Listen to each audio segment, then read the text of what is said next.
2018년에 국가보훈처에서는 일제시대 때 독립운동에 군 자금을 대주었던 그 기업체들을 소개한 적이 있습니다. 여러분 아마 들어보셨을 법한 이름들인데요. 유한양행, 그다음에 동화약품, 그리고 교보생명의 창업주, 그게 뭐 LG나 GS의 창업주도 그게 포함된다고 합니다. 현장에서 총을 들고 일본군과 싸웠던 독립군들도 굉장히 참 힘들고 어려운 일을 했지만 이 자금을 댄 사람들도 보통 마음으로는 할 수 없었을 겁니다. 행여 잘못했다가 들통나는 날에는 아마 어마어마한 고초를 당한 게 뻔했기 때문이죠. 저는 여러분에게 한번 그런 상상을 해보라고 권면하고 싶습니다. 만일 여러분이 지금 일제시대에 살고 있다고 상상해 보십시오. 그리고 여러분이 지금 독립군의 군 자금을 모으고 있다고 생각해 보십시오. 여러분의 집도 팔고 논도 팔고 여러분이 평소에 저축했던 걸 다 모아가지고 이제 거액을 모으는 데까지는 성공했는데 이제 이 돈을 저 만주에 있는 독립군에게 보내야 합니다. 자, 지금 여러분이 보내야 하는 거예요. 누구에게 이 돈을 맡기겠습니까? 이 그에게 돈을 들고 안전하게 만주까지 갖다 줄 사람으로 여러분 주위에 있는 사람 누구에게 한번 부탁해보고 싶습니까? 떠오르는 사람 있습니까? 이 사람은 좀 정직하지 않은 것 같아. 가다가 이 돈을 들고 도망갈지 몰라. 이런 생각이 드는 사람도 있을 겁니다. 이 사람들은 또 이 사람은 너무 몸이 약해가지고 가다가 빌빌해가지고 아마 끝까지 못 가고 돌아올 것 같아. 이 사람은 좀 지혜가 부족해서 가다가 그냥 어리버리해가지고 잡힐 것 같아. 아마 여러분이 쉽게 누군가를 선택하기 어려울 것입니다. 오늘 본문을 읽어보면 바울에게도 그런 고민이 있었을 것 같습니다. 바울은 지금 예루살렘 교회가 흉년으로 인해서 어마어마한 고통을 당한다는 걸 알고 있고 그걸 해결하기 위해서 이 이방 교회들에게 우리 같이 구제 헌금을 해서 저 힘들고 어려운 예루살렘 교회를 돕자고 제안한 상태입니다. 이미 마게도니아 지역에서는 많은 헌금이 모금이 되었고요. 이제 그 아래쪽에 아가야 쪽에 있는 고린도 교회를 향해서 바울이 권면하고 있습니다. 사실 고린도 교회는 다른 교회들보다 먼저 구제헌금을 하겠다고 시작은 제일 먼저 했지만 지금 한 1년 정도 멈춰 있는 상태입니다. 그래서 그는 고린도 교회를 향해서 여러분도 같이 구제헌금해서 예루살렘 교회를 돕시다 이렇게 지금 권면하는 중입니다. 그런데 오늘 본문에 보면 그가 이 중요한 헌금을 하게 하고 그걸 걷어서 예루살렘으로 가지고 갈 어떤 사람을 보내면서 그들을 추천하는 내용이 오늘 본문에 나옵니다. 그 중에 한 사람의 이름은 디도입니다. 그리고 나머지 두 사람의 이름은 알려져 있지 않습니다. 그게 3명인데 디도를 포함한 3명의 사람을 추천하면서 정말 이 사람들을 내가 믿고 여러분에게 보냅니다. 이 사람들이 여러분이 내주신 헌금을 가지고 예루살렘 교회까지 잘 전해줄 겁니다. 이렇게 지금 추천하고 있는 게 오늘 본문의 내용입니다. 그러니까 이 3사람은 바울의 신임을 얻어서 선택된 사람입니다. 그런데 좀 더 깊이 들여다보면 그들은 바울에게만 선택된 사람이 아니라 우리 하나님께서 보실 때 정말 하나님의 소중한 일을 맡겨도 될 그런 믿음직한 사람으로 선택된 사람들인 겁니다. 저는 오늘 본문을 보면서 그런 생각을 해봤습니다. 정말 우리 자녀들이 좋은 대학 가고 높은 연봉을 받는 그것도 중요하지만 아무리 좋은 대학 가고 높은 연봉을 받아도 하나님께 쓰임받지 못한다면 불쌍한 인생이 되는 거 아니겠습니까? 어쩌면 남들이 알아주지 않는 그런 작은 회사를 다닐지라도 하나님께 쓰임받는 자녀가 된다면 그게 더욱 복된 일이 아니겠습니까? 저는 여러분에게도 그런 어떤 간절함이 있으면 좋겠습니다. 우리 집이 더 커지고 내가 좀 더 좋은 직장에 가기를 기도하는 그 기도보다 여러분의 마음속에 주님 제게 주어진 이 짧은 인생을 사는 동안 하나님께 쓰임받는 사람 되게 해주십시오. 그런 간절함이 여러분 안에 있으면 좋겠습니다. 하나님께 쓰임받는 사람, 이건 그냥 내가 막 의지를 가지고 결심한다고 되는 게 아닙니다. 그 첫 출발은 나를 사랑하시고 내게 은혜를 베풀어 주신 그 하나님의 은혜에 내가 깊이 잠길 때 거기서부터 내 마음속에 큰 감동이 일어나고 정말 주님 위해서 나를 드리고자 하는 열정이 생기게 되는 것입니다. 그래서 여러분 다시 한번 촉구하고 싶은 것은 이미 여러분이 받으신 그 은혜를 잊어버리지 말고 새롭게 하시면 좋겠고요. 다시 그 은혜의 감격이 여러분의 가슴 속에서 불타오르면 좋겠습니다. 저는 오늘 본문을 보면서 하나님께 쓰임받는 사람들이 어떤 특징을 갖고 있었는지를 같이 한번 살펴보려고 합니다. 하나님께 쓰임받는 세 사람, 오늘 본문에 나오는 이 세 사람의 모습을 보면서 정말 어떤 사람을 하나님이 쓰실까, 어떤 사람이 하나님께 쓰임받을까를 한번 같이 고민해 봅시다. 하나님께 쓰임받는 사람들은 어떤 사람들일까요? 첫 번째는 주님의 마음을 가진 사람이에요. 주님의 마음을 가진 사람. 오늘 본문 16절 한번 봅시다. 이렇게 되어 있습니다. 너희를 위하여 같은 간절함을 디도의 마음에도 주시는 하나님께 감사하노니. 여기에 보면 간절함이라는 말이 나옵니다. 자, 같은 간절함이라는 거죠. 이게 무슨 말인가 하면 바울에게도 간절함이 있었는데 이런 같은 간절함을 디도도 갖고 있었다는 거죠. 그런데 이 디도가 갖고 있었던 이 간절함을 하나님이 주셨다고 이야기합니다. 그러니까 하나님이 갖고 있던 그 간절한 마음을 바울도 가지고 있었고, 하나님이 가지고 있었던 그 간절한 마음을 디도도 가지고 있었다는 겁니다. 그 간절함, 한 영혼을 구원하고자 하는 하나님 아버지의 간절함, 그리고 그 아버지의 마음을 기억하고 자신의 전 인생을 던지면서, 자기의 생명을 던지면서 하늘 보좌를 버리면서 잃어버린 한 영혼을 찾기 위해서 오신 우리 주님의 그 간절함이 바울에게도 있었고 디도에게도 있었고 다른 형제들에게도 있었다는 것이죠. 저 고통당하는 예루살렘 교회를 볼 때 저들이 지금 흉년으로 인해서 막 죽어가고 있는데 그걸 바라보면서 안타까워하시는 우리 주님의 마음, 그 주님의 마음을 바울도 갖고 있었고 디도도 갖고 있었다는 거죠. 뿐만 아니라 진짜 고린도 교회가 얼마든지 구제헌금을 해서 저 고통당하는 예루살렘 교회를 도울 수 있는데, 그렇게 많은 은사를 받고도, 그렇게 많은 하나님의 은혜를 받고도 그걸 제대로 흘려보내지 못하고 있는 저 고린도 교회를 향한 안타까운 마음, 저들이 정말 은혜를 제대로 깨닫고 하나님이 주신 그 은혜를 흘려보내기만 한다면 자기들에게도 얼마나 엄청난 유익이 있을 텐데 그걸 모르고 있는 저 고린도 교회를 바라보는 바울의 안타까운 마음, 그걸 디도도 그대로 갖고 있었다는 거죠. 우리가 주님께 쓰임받기를 원한다면 주님의 마음을 가져야 합니다. 그 주님이 바라보는 그 눈으로 우리도 세상을 바라보아야 합니다. 주님의 그 안타까움이 우리 안에 있어야 합니다. 주님의 그 간절함이 우리 안에 있어야 합니다. 여러분, 바울이 어떻게 이런 간절함을 가졌는지 한번 생각해 보십시오. 사실 그는 굉장히 열심이 있는 사람이었습니다. 그런데 그 열심은 한마디로 말해서 자기 열심이었어요. 주님이 어떤 생각을 하고 있는지, 하나님께서 어떤 생각을 하고 있는지 전혀 관심이 없이 그냥 자기 열심으로만 달려가던 사람이었습니다. 그런데 그런 그의 열심이 사실은 우리 주님을 너무 가슴 아프게 한 것이죠. 그런데 주님은 그런 바울을 그냥 죽여버리거나 없애버리지 않으시고 그를 찾아와 주셨습니다. 다메섹 도상에서 그를 만나 주셨습니다. 사울아 사울아 어찌하여 네가 나를 박해하느냐. 찾아오셨어요. 그리고 이렇게 말씀하셨습니다. 가시채를 뒷발질하기가 내게 고생이구나. 여러분, 가시채는 이 소를 모는 농부가 손에 들고 있는 채찍 같은 거예요. 가시가 달려있는 거죠. 그런데 소가 제대로 말을 안 듣면 그걸로 탁탁 때리면서 소가 말 듣게 하는 거죠. 바울은 자기 나름대로 열심히 한다고 했는데 그게 알고 보면 주님에게 뒷발질하는 거였어요. 그래서 주님이 지금 가시채로 그의 뒷발질하는 다리를 때리고 있는 것입니다. 그런데 중요한 건 뭡니까? 끝까지 포기하지 않고 그 바울 한 사람을 향한 간절함으로 찾아오신 주님을 그가 만난 것입니다.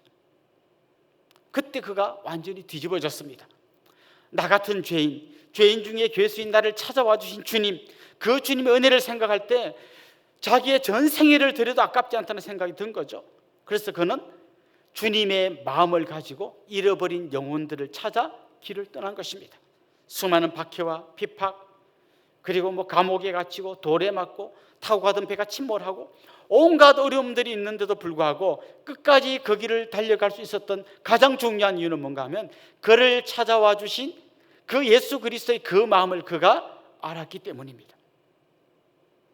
그렇습니다. 지금 디도 안에 그 마음이 있다는 거예요.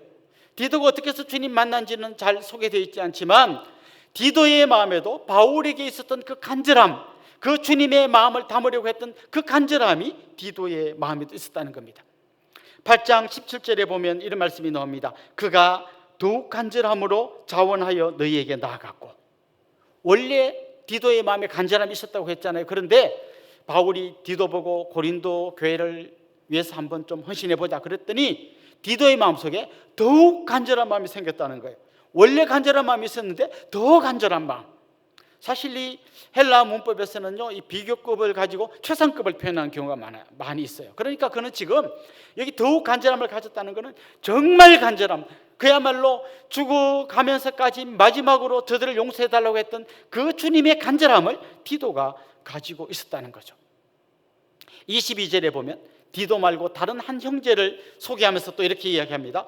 또 그들과 함께 우리의 한 형제를 보내었노니 우리는 그가 여러 가지 일에 뭐라 그랬습니까? 간절한 것을 여러 번 확인하였거니와 이제 그가 너희를 크게 믿음으로 그다음 뭐라 그랬습니까? 더욱 간절하니라. 여기 나온 한 형제도요, 간절함이 있었어요. 그리고 또 고린도 교회 이야기를 듣고 더욱 간절한 마음이 생겼어요. 그렇습니다. 누가 주님께 쓰임 받을 수 있습니까? 바로 이런 마음, 이런 간절한 마음, 주님의 마음을 가진 사람이 주님께 쓰임 받게 되는 것입니다.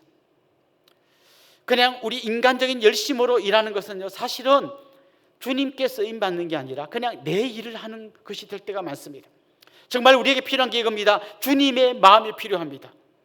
주님께서 안타까워하는 걸 보고 같이 안타까워하고, 주님께서 우시는 자리에서 같이 울고, 주님께서 무릎 꿇고 기도하는 그 자리에서 같이 기도할 수 있는 그 간절함이 있는 사람, 바로 그 주님의 마음이 있는 사람, 그 사람을 주님께서 쓰신다는 것입니다.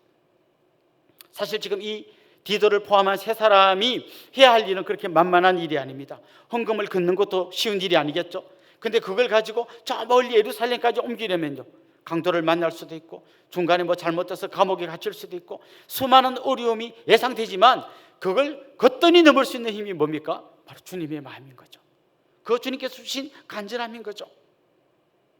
저는 여러분에게 한번 그런 질문을 던져보고 싶습니다. 여러분 안에 이런 간절함이 있습니까?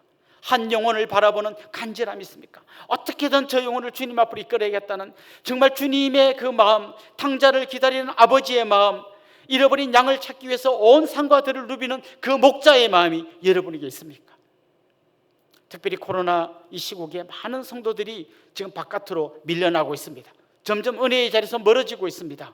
처음에는 좀 불편했는데 이제는 그냥 집에서 예배 드리는 게 편하고, 그것도 그냥 뭐 생각나면 드리고 생각 안 나면 안 드리고, 이런 분들이 많이 있습니다.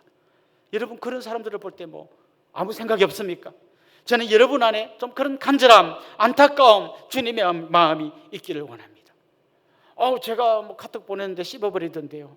나 자존심 상해서 안 보낼래요.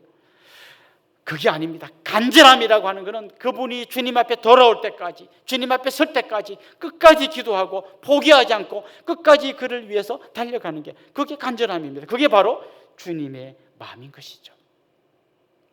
요즘 예배를 잘 드리지 못하는데요, 여러분 진짜 예배의 회복을 위한 간절함이 여러분 안에 있습니까? 정말 내가 뜨거운 가슴으로 찬양하고 우리가 한 마음으로 기도하고 온 성도들이 기쁨으로 교제하는 그 감격의 날, 그 날을 향한 여러분의 간절한 기대가 있습니까? 그 날을 위한 간절한 기도가 있습니까? 나는 이제 코로나 끝나고 회복돼도 나는 이제 교회 안 가고 집에서 드릴래. 너무 좋아, 너무 편해. 저는 여러분이 그 간절함을 잃어버리는 순간 주님으로부터 너무나 멀리 떨어진다는 것을 기억하면 좋겠어요. 혹시 지금 집에서 예배 드리더라도 그냥 리모컨 누르고 아무 생각 없이 앉아있는 것이 아니라, 주님 오늘 이곳에서 예배하는 우리 가족 4사람 가운데 주님이 임재하여 주십시오.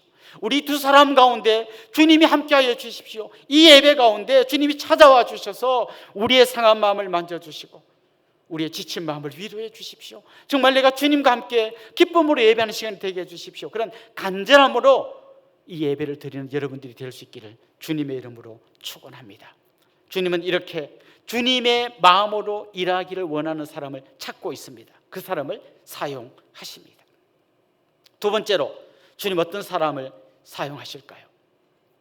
주님의 삶을 닮은 사람. 주님 찾는 사람은 그런 사람입니다. 오늘 보면 18절 한번 보십시오. 이렇게 되어 있습니다. 또 그와 함께 그 형제를 보내었으니 이 사람은 복음으로써 모든 교회에서 칭찬을 받는 자요. 복음으로써 모든 교회에서 칭찬을 받는 자라고 이야기합니다. 칭찬을 받는데 그냥 칭찬이 아니라 복음 안에서 살아간다고 그를 칭찬하고 있는 거예요. 그의 삶이 한마디로 말하면 복음에 합당한 삶이라는 것이죠. 다르게 표현하면 그야말로 주님이 걸어가셨던 그 길을 따라 걸어가는 주님의 삶을 닮은 사람이라는 거예요. 그 복음의 중심인 예수 그리스도를 닮은 사람, 바로 그 사람을 주님이 쓰신다는 거죠. 사실 우리가 주님을 인격적으로 제대로 만나고 나면요, 제일 먼저 바뀌는 것이 우리의 눈이에요. 옛날에 그렇게 좋아 보이던 것이 시시해 보입니다. 그리고 옛날에 바보 같은 짓이라고 생각했던 일이 너무나 숭고한 일이라는 것을 깨닫게 됩니다. 오늘 이 시대의 대부분의 사람들은 욕망이라는 이름의 전차를 타고 달려가고 있습니다. 어떻게 하면 내 욕망을 더 크게 채워줄 수 있을까? 그걸 향해 달려가고 있어요. 모두가 같은 기차를 타고 있습니다. 예수 그리스도를 믿는 사람의 삶은요, 똑같이 그 욕망이라는 기차를 타가지고 가는데 기차 안에서 먹는 음식이 좀 달라. 저 사람들은 뭐 다른 음식을 먹는데 우리는 복음 이런 음식을 먹어. 이 정도가 아니라는 거예요. 예수 그리스도를 믿는 그 사람들은 그 욕망이라는 이름의 기차에서 내려야 되는 거예요. 그리고 전혀 다른 기차를 타는 거예요. 그야말로 주님께서 기뻐하시는 그 길로 달려가는 완전히 새로운 삶을 살아야 한다는 것입니다. 사실 우리가 이 복음이라는 말을요, 너무 이렇게 간단하게 또 좁게 조그맣게 해석할 때가 많습니다. 복음이 뭐죠? 하나님 우리를 사랑하시고 나는 죄인인데 예수님이 죄인인 나를 위해 오셔서 십자가에 죽으시고 그걸 믿는 사람에게는 구원을 주시는 거, 저 믿어요.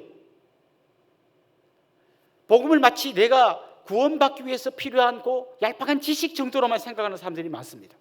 그런데 이런 복음은요, 그냥 그 얄팍한 지식 정도가 아닙니다. 복음은 우리의 삶을 완전히 뒤바꾸어 놓는 것입니다. 우리의 시선을 완전히 다른 방향으로 보게 하는 것입니다. 우리가 타고 가던 그 기차에서 내려서 주님의 기차를 갈아타게 만드는 것이 복음입니다. 만약에 내가 이 복음을 아는데 나는 여전히 그 욕망이란 기차를 타고 가고 있다면 정확하게 말하면 그는 복음을 아직 제대로 모르는 사람입니다. 어떤 총각이요, 너무너무 좋아하는 아가씨가 있어요.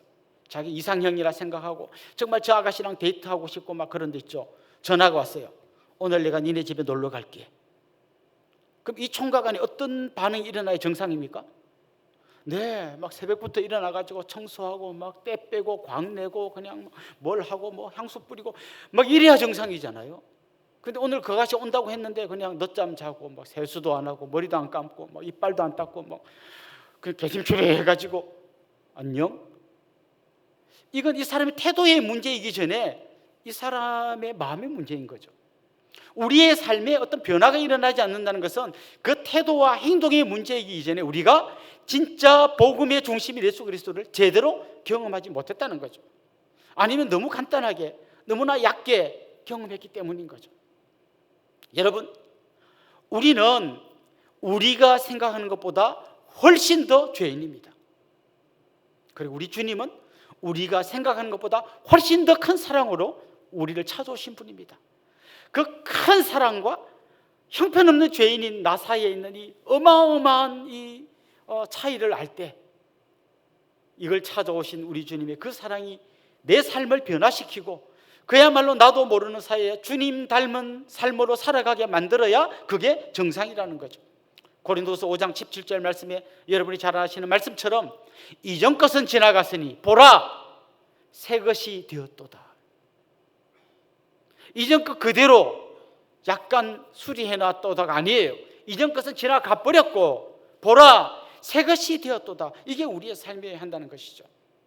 삭개오가 예수님 만나는 바로 그때 1년 후 10년 후가 아니라 예수님 만나는 바로 그 순간에 이렇게 고백했습니다. 내 전재산의 절반을 가난한 자에게 나눠주겠습니다. 내가 네 것을 토색에서 빼앗은 것이 있으면 네 배나 갚겠습니다. 그의 삶에 완전히 근본적인 변화가 찾아온 것입니다.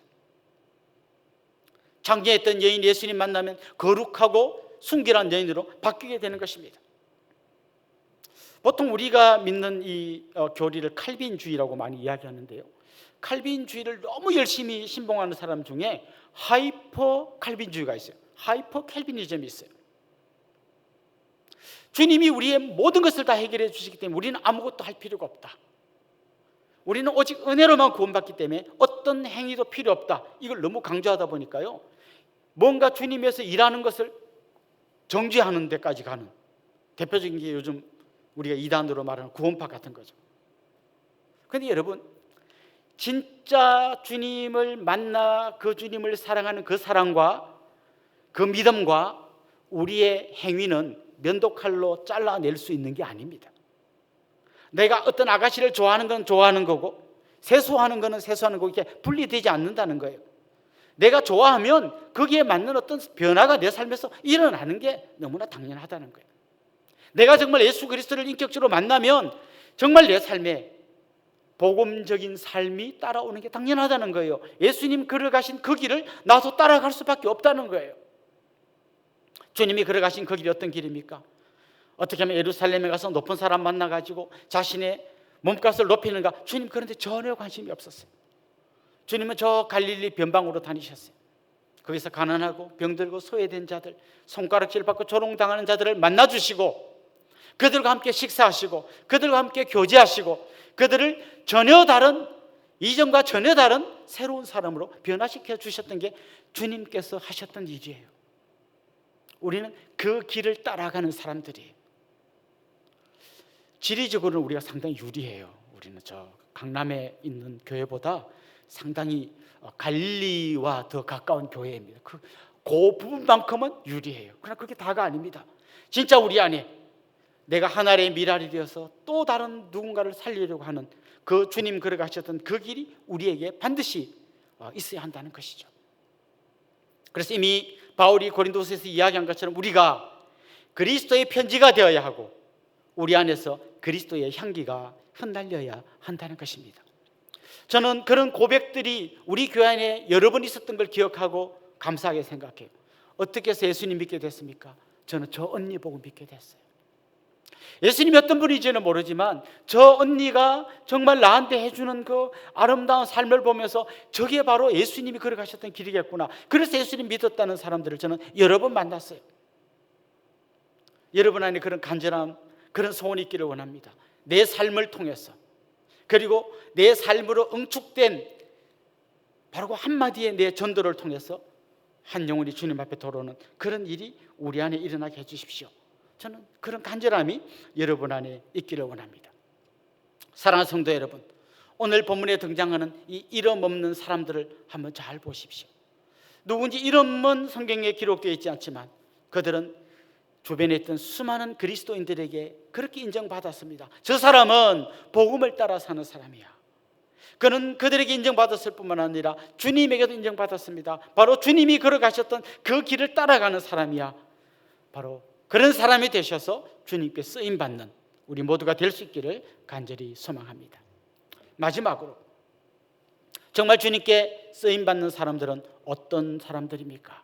한마디로 말하면 주님의 영광을 위해서 사는 사람들입니다. 오늘 본문 8장 19절 한번 읽어보겠습니다.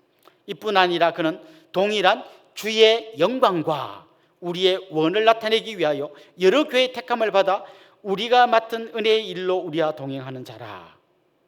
이렇게 말하고 있습니다. 정말 이 선택받은 세 사람들은 어떤 사람들인가 하면 주님의 영광을 위해서 선택받은 사람들이라는 거예요. 그러니까 그들은 출발하면서부터 주님의 영광을 위하여 부름받은 사람들이라는 것입니다. 여러분, 우리가 바로 그런 존재입니다. 우리 삶의 이유가 바로 그런 것입니다. 웨스트민스터 신앙 고백 그 소요리 문답 1번 문제가 이겁니다. 사람의 제일 되는 목적이 무엇인가? 답은 이겁니다. 하나님을 영화롭게 하고 영원토록 그를 즐거워하는 것이다. 근데 여기 잘 보면요, 두 가지가 나오는 것 같아요. 하나님을 영화롭게 하는 것과 영원토록 그를 즐거워하는 것이라고 되어 있는데요, 사실은 이 문장을 잘 읽어보면 두 가지가 아니고 이게 한 가지예요. 영원토록 그를 즐거워하면서 그것을 통해서 하나님을 영화롭게 한다는 거예요. 다시 말해서 하나님을 영화롭게 하는 것은 내가 하기 싫은 거를 막 이게 하나님 원하시니까 안 할 수도 없고 막 억지로 하는 게 아니라 내 안에 주님이 주신 구원의 감격과 기쁨 때문에 내가 이 일을 하는 게 너무 기쁜 거예요. 정말 그를 위해서 돈을 쓰는 게, 그를 위해서 시간을 내는 게, 정말 그를 위해서 울고 기도하는 게 너무 감사하고 기쁜 거예요. 그래서 하는 거예요. 그런데 그게 바로 하나님을 영화롭게 하는 것이 된다는 것이죠. 우리 사람이 자신을 영화롭게 하려면요, 뭔가 결과가 있어야 돼요. 예를 들면 태권도라고 이야기하면, 내가 우리나라 국가대표가 돼서 올림픽에 나가서 열심히 해가지고 금메달을 받았어요.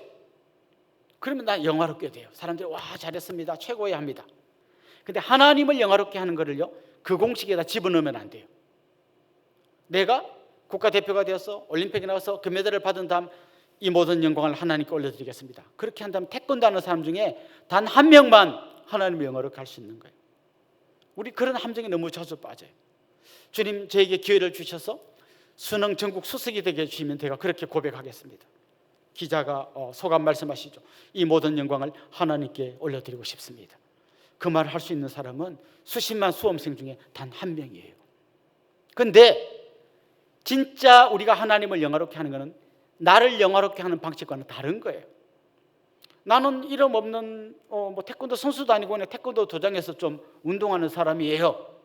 근데 그 도장에 가서 만나는 사람마다 기쁨을 주고, 그들을 격려해주고, 그들을 위로해주고, 지쳐있는 사람 손을 잡아주고, 우는 사람 눈물을 닦아줄 수 있다면, 그는 국가대표가 아니어도, 올림픽에 나가지 않았어도, 금메달을 따지 못했어도 그는 그것 때문에 즐거워하고 그것 때문에 기뻐하고 있다면, 그는 그걸 통해서 이미 하나님께 영광을 올려드리고 있는 것이에요. 우리가 하나님께 영광 올려드린다는 것을 너무 예배 시간에만 국한하지 않았으면 좋겠어요. 우리가 예배 때 하나님께 찬양하고 하나님을 기쁨으로 예배함으로써 영광 올려드릴 수 있습니다. 그러나 여기서만 그게 되는 게 아니에요. 우리의 모든 삶의 현장에서 우리는 하나님을 영화롭게 할 수 있어야 합니다. 내가 하는 모든 일들을 통하여 하나님의 이름이 빛나게 할 수 있어야 합니다. 여러분, 바흐라고 하는 유명한 음악가를 아시죠? 예, 음악의 아버지라고 부르는 사람이죠. 이 사람은 여러 곡을 작곡했는데요, 항상 자기가 곡을 다 작곡한 다음에 맨 마지막에 꼭 이런 이니셜을 남겼다고 해요. S, D, G. 사실 영어는 아니고요, 라틴어인데요. 솔리 데오 글로리아, 오직 하나님께 영광이라는 이거를 줄여서 SDG 이렇게 남겼다는 거예요. 그런데 재미있는 것은 그가 많은 성가곡을 지었는데요, 그 성가곡 다 쓴 다음에 마지막에 오직 하나님께 영광이라고 이렇게 남겼다는 거죠. 그런데 잘 보면 성가곡뿐만 아니라 그냥 어떤 기악곡, 심지어 춤곡 이런 데도 마지막에 보면 꼭 오직 하나님께 영광을 남겼다는 거죠. 나중에 목사님 S 뭐라 그랬죠? 이렇게 궁금해하지 마시고 한글로 남기셔도 될 것 같아요. 오하영, 오직 하나님께 영광, 이렇게 남기시면 좋겠어요. 그렇게 이니셜만 남기는 게 아니라 우리의 삶 전체가 오직 하나님께 영광, 내가 걸어가는 길, 내가 하는 말, 내가 만나는 사람들, 그 모든 삶의 영역에서 오직 하나님께 영광을 올려드리는 여러분들이 되기를 소망합니다. 사실 이런 특권을 제일 먼저 받은 사람이요, 아담과 하와예요. 그들은 그들에게 맡겨준 이 하나님의 피조 세계를 잘 관리하고 돌보면서 오직 하나님께 영광을 올려드리는, 그 일을 너무 즐거워하고 너무 기뻐하면서 하나님께 영광을 올려드리는 특권을 받은 사람들이에요. 그런데 그들이 실패한 이유가 뭡니까?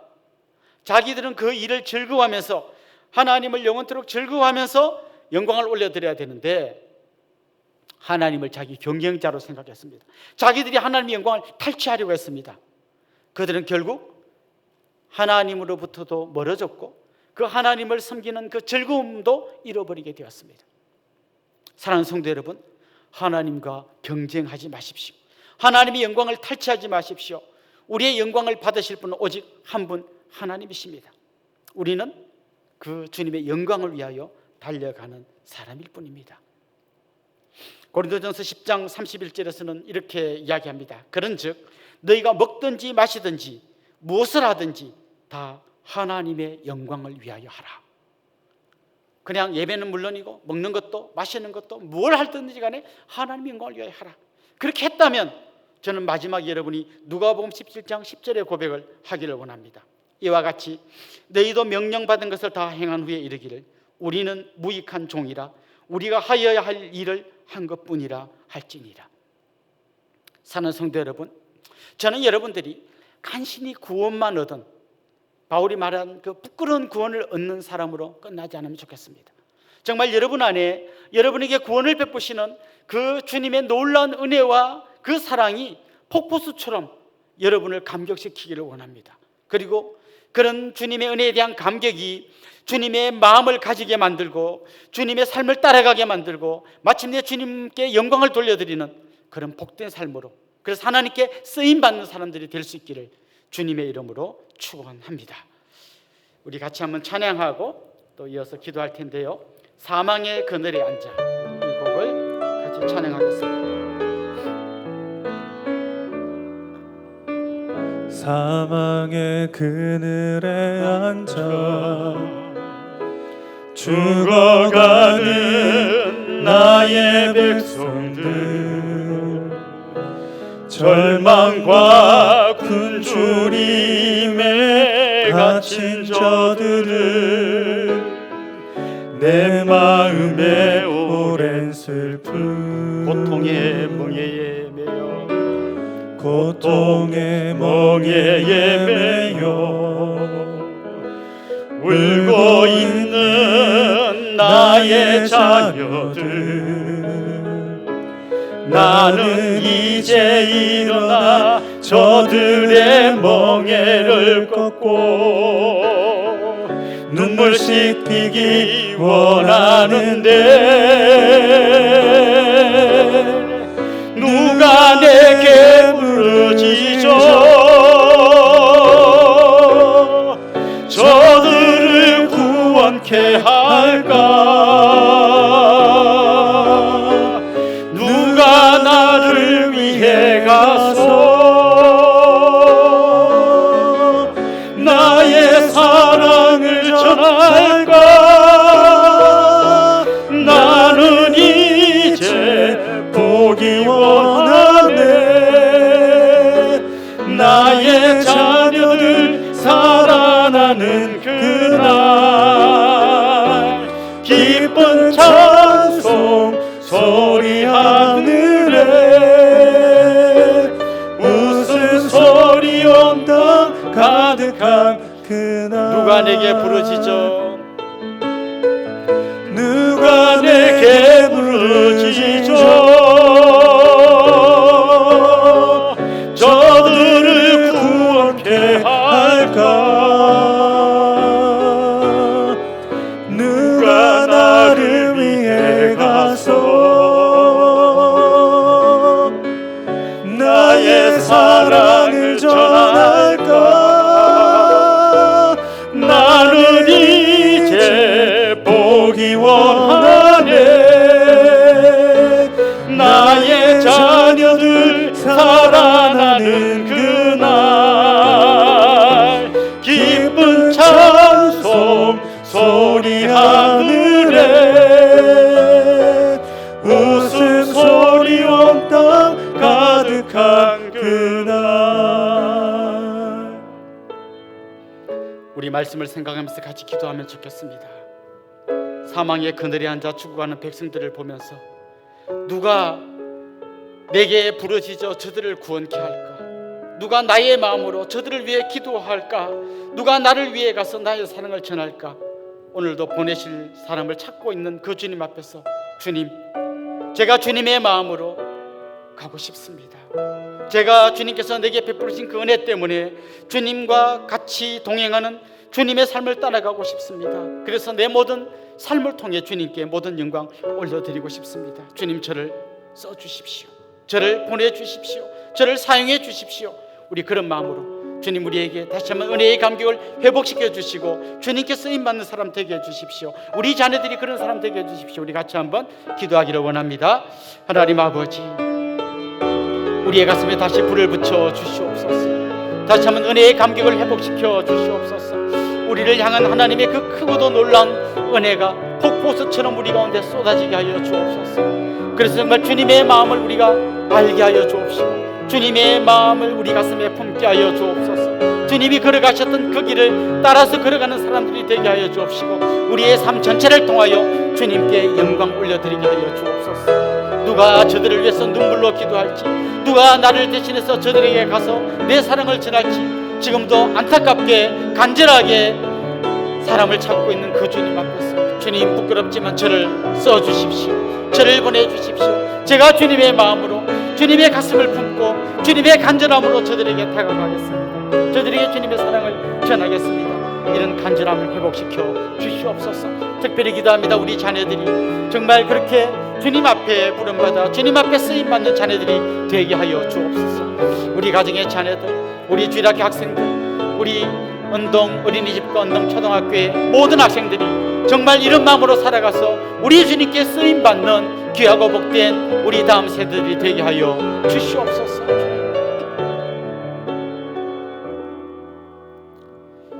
한 번 더 기도하겠습니다. 코로나 상황이 점점 심각해지면서 다시 또 대면 예배가 중단되었고요, 또 그 기간이 연장되었습니다. 우리 안에 예배의 회복에 대한 간절함이 있기를 소망합니다. 주님, 다시 우리가 모여서 한 마음으로 찬양하며 기도하며 교제하는 그날을 속히 허락해 주십시오.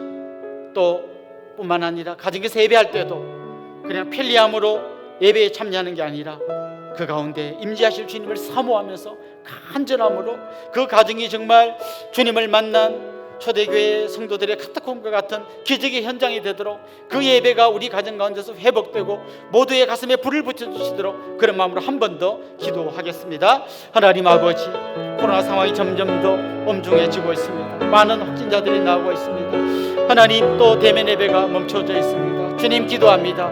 다시 속히 한 자리에 모여 주님 앞에 찬양하며 감사의 기도를 올려드리며 한 마음으로 기쁨으로 교제할 그날을 속히 허락하여 주시옵소서.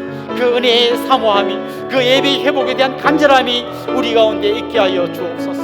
뿐만 아니라 가정에서 예배할 때도 그곳에 임재하실 주님을 기대하며 간절함으로 주님 앞에 엎드리게 하여 주옵소서. 단지 편리하게 앉아서 시간만 보내는 예배가 아니라 하나님과 함께하며 주님을 인격적으로 만나며 우리의 삶 전체가 완전히 바뀌어지는 감격의 현장이 되게 하여 주시옵소서. 예배를 간절히 사모하며 아멘 주 예수여 오시옵소서, 마라나타 주여 우리의 예배 현장에 오시옵소서. 간절함으로 주님 앞에 나아가는 우리 모든 성도들이 되게 하여 주시고 속히 주님께서 이 현장 예배를 회복시켜 주시옵소서.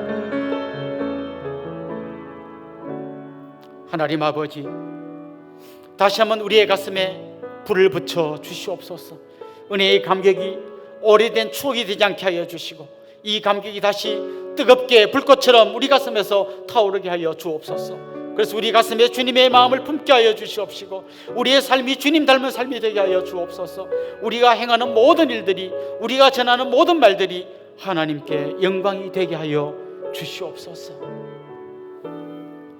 우리 주 예수 그리스도의 은혜와 하나님 우리 아버지의 극진하신 사랑과 성령님의 감화, 감동, 위로, 교통, 충만하심이 사랑하는 주님의 백성들과 그 가정 위에 이제로부터 영원토록 함께 있을지어다. 아멘.